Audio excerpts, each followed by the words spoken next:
a legal institution has grown for years and the scope, length and purpose protection under patent rights have changed several times and is valuable for understanding the developments in southern countries. Columbus என்ன பண்ணாரு? Columbus என்ன கண்டுபிடிச்சாரு? America இல்லையா? So Columbus America கண்டுபிடிக்க போகும்போது என்ன சொன்னாரு? என்ன பண்ணாரு? ஸ்பெயின்ல இருக்க குயின் கிட்டையும் அவர் அந்த பேட்டன் வாங்கிட்டு போனாரு. நான் தான் அமெரிக்கா கண்டுபிடிக்க போறேன் அப்படிங்கிற பேட்டன் ரைட்ஸ் வாங்கிட்டு போய் அவர் வந்து கொலம்பஸ் வந்து அமெரிக்காவை கண்டுபிடிச்சாரு. Next slide. So a typical patent application should have one or more claims. Finding the invention has to be new inventive. The patent apply பண்றதுக்கு அது வந்து new innovative இருக்கணும். In many countries, normal persons as well as corporate entities can apply for a patent, and a traditional knowledge of plants and their ingredients, also new drugs, plants use பண்ணி நம்ம அதுல இருந்து வந்து new drugs நம்ம isolate பண்றோம், discovery பண்றோம் அப்படின்னா அது கூட நம்ம வந்து patent பண்ணலாம். Tribal information cut down time required in this type of research. Researchers screen plant substances, plant எல்லாம் எடுத்து அதை screen பண்ணி anti-cancer drug Vinca is having vincristine and vinblastin as a anti-cancer substance. அதை வந்து patent பண்ணலாம். vincristine, vinblastin, Vinca இருக்கிறது வந்து anti-cancer study produce, anti-cancer activity produce பண்ணும் அப்படிங்கறத I can get patent for vincristine and vinblastin. Next slide. So next வந்து procedure for getting a patent. Procedure வந்து எப்படி வந்து அப்ளை பண்ணணும்? patent வந்து அப்ளை பண்றதுக்கு என்ன வந்து procedure? நான் சொன்ன மாதிரி patent அப்ளை பண்றதுக்கு either legal heirs அப்ளை பண்ணலாம், இல்லனா என்னோட பார்ட்னர் யார் வந்து அந்த இன்வென்ட் பண்றதுல யூஸ்ஃபுல்லா இருந்தாங்க அந்த பேட்டன்ட்ட பார்ட்னர் அப்ளை பண்ணலாம், இல்லனா இண்டிவிஜுவல் நான் மட்டும் அதுல ஒர்க் பண்ணி இன்வென்ட் பண்ணி வாங்கிருக்கேன் அப்படின்னா I can apply for the patent. அதுல இருக்க ப்ரொசீஜர் என்ன? அந்த அப்ளிகேஷன்ல பேட்டன்ல இருக்க அப்ளிகேஷன் ப்ரொசீஜர் வந்து complete description of the process, operation and use of இன்வென்ஷனை பத்தின கம்ப்ளீட் ப்ரொசீஜர் இருக்கணும். அது எந்த ப்ராசஸ்ல பண்ணினது அப்படின்றத பத்தி இருக்கணும். மெத்தட் ஆஃப் இன்வென்ஷன், அந்த இன்வென்ஷன் வந்து பண்றதுக்கு எந்த மெத்தட் யூஸ் பண்ணாங்க அதோட கம்ப்ளீட் ப்ரொசீஜர் இருக்கணும். A statement of claims describing the invention and the procedure and method of process இதெல்லாம் வந்து இதுல இருக்கணும். Next slide.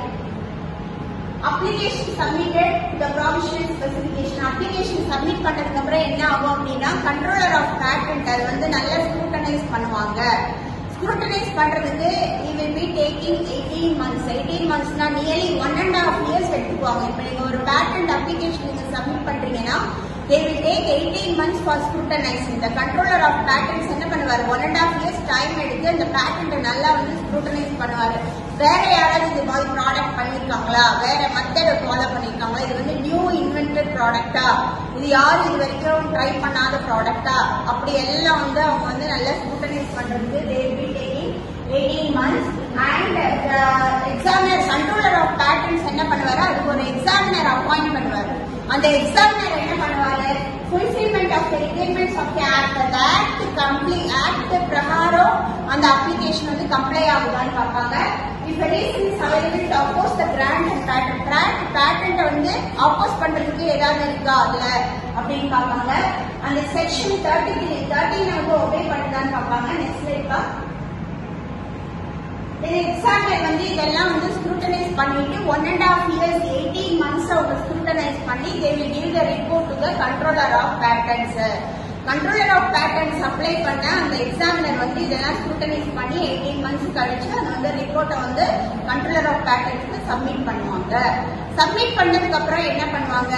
அது வந்து ஒரிஜினல் ப்ராடக்ட் தான், அது வந்து அதுக்கு வந்து எதுவுமே வந்து கரப்ஷன் கிடையாது, அது வந்து யாரும் வந்து இது வரைக்கும் ட்ரை பண்ணாத ப்ராடக்ட் அப்படின்னு சொல்லி கன்ஃபார்ம் பண்ணதுக்கு அப்புறம் அவங்க என்ன பண்ணுவாங்க?